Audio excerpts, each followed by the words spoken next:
When we consider this changing news on tariffs and the impact it has on sentiment in this economy, looking at the consumer confidence data we got today with a massive jump after a de-escalation in tariffs and tariff rates with China specifically, what relationship do you see here between the president's trade policy and the impact it is having on everyday Americans' consumption habits? Thanks for having me, and it's great to see you again. Look, the consumer confidence data this morning were really great. There's no other way to put it. It was the biggest jump since March of 2021, right? So very substantial improvement in consumer confidence. However, I came on your network and other networks pointing out when consumer confidence was down last time that the correlation between it and hard economic data was not as strong as it had been in the past. And I think what we're seeing is that those confidence data overreacted to the financial market activity. And now that financial markets are back, the confidence data are back too. But the bottom line is that Americans know that President Trump is a profoundly pro-business and pro-growth president. His administration is profoundly pro-growth. And just like last time, President Trump created a great economic boom through his policies. And the same thing is in the works this time. And Americans know that, and they're starting to understand that.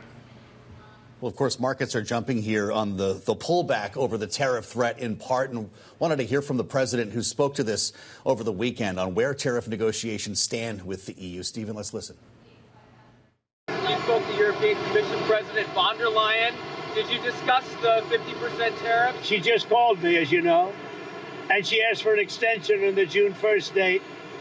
And she said she wants to get down to serious negotiation. We had a very nice call, and I agreed to move it. I agreed to do that, and that she said we will rapidly get together and see if we can work something out.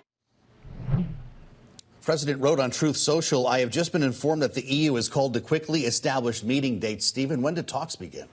Look, President Trump is one of the best negotiators in history, and throughout his long career, he's forged hundreds of deals in commercial real estate, in residential real estate, in financial markets, in legislation, and yes, in international trade as well. And what he's demonstrated yet again is that he knows how to bring the sides together to talk. And just as his tariffs brought China to the negotiating table to forge the phase one trade deal in his first term, he's managed to bring the EU to the negotiating table as well. And so I'm delighted that Commission President von der Leyen called the president. I'm delighted that they had a great call, and we really look forward to the EU starting to get serious about these negotiations. We've been very clear with the EU for weeks now that they need to be very serious about putting a real solid proposal on the table to start these negotiations, and they need to start thinking about what non-tariff barriers they can take down to open their markets to American exports.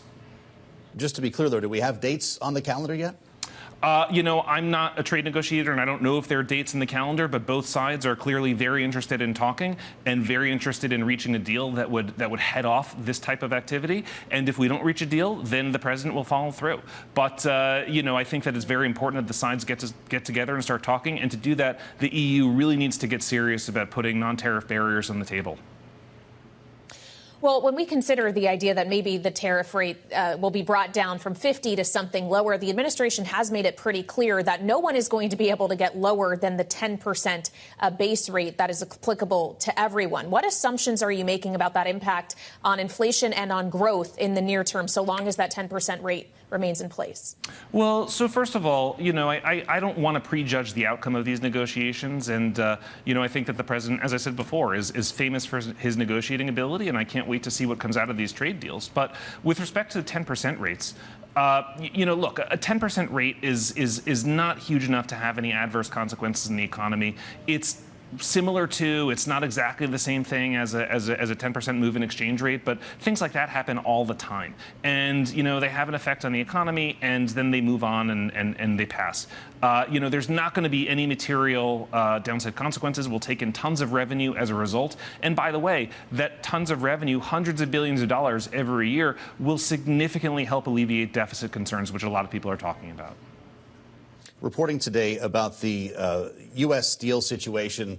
Stephen, I know that the president is heading there later on this week. Reports that the Nippon partnership, as the president put it, is in fact a takeover. Are we comfortable calling it that?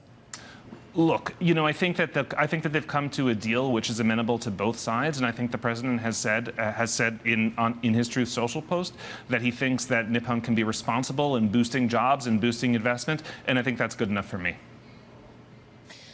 Mr. Chairman, I'd like to return to the point you were just making about the deficit and concerns being raised around that, especially as Congress is working its way through this one big, beautiful bill. I know that you don't put much stock in the Congressional Budget Office analysis of the deficit impact, but you can basically look at any independent analysis and see that almost all agree this will add to the deficit. Why are they wrong and this administration right about that? So I think that folks are wrong. And by the way, it's not that I think poorly of the CBO. I think the CBO does fabulous work in its little corner. But the problem is that the CBO follows very specific rules which have limited generalizability to the rest of the economy. It's like looking at one little corner of a painting and not the entire painting. You've got to look at the entire painting. And if we look at that entire painting, we see that the tax incentives in this bill, the improvement in deregulation by taking down red tape across the economy so that companies can build, invest, and hire when they want to instead of begging for permission from the government, reopening foreign markets to American exports. All of these are enormously growth enhancing. And if we get growth to 3%, that creates $4 trillion of additional revenue every year, over 10 years, that's not included in the CBO score. Also not included in the CBO score, tariff revenue that I just spoke of a moment ago. That's an additional roughly $3 trillion over a decade. Also not included in the CBO score, supply side policies push out the supply side of the economy through better tax incentives, through less regulation. That brings down inflation. Bringing down inflation also brings down interest rates. Interest rates were the biggest expense last year, right? Bringing that down cuts that out of the deficit. These are hundreds of billions of dollars from each of these items every year that brings down the deficit that's not included in the CBO score. Well, as you talk about deregulation specifically, how much is the Council of Economic Advisors assuming deregulation will add to GDP growth? What does that number look like? Yeah, so our analysis of that is that it's going to add, somewhere between 40 and 90 basis points to GDP growth. And that's potential growth. That's supply-side economic growth. And I think this is an area that economists always underappreciate. And the reason is that it's fundamentally qualitative and not quantitative. It's pretty straightforward for economists to study tax rates. It's pretty straightforward for them to study interest rates. They're numbers. You can do really good quantitative analyses. But regulations are qualitative, and it's very difficult for economists to study that, and so they underappreciate it. But the work that we've done indicates they're very, very profoundly important. I mean, think about it. If you want to open a new job site or expand into a new line of business, you may have to wait 5, 7 years begging permission from the government to do so, and that's delays to work. It increases the cost of doing business. It increases compliance costs.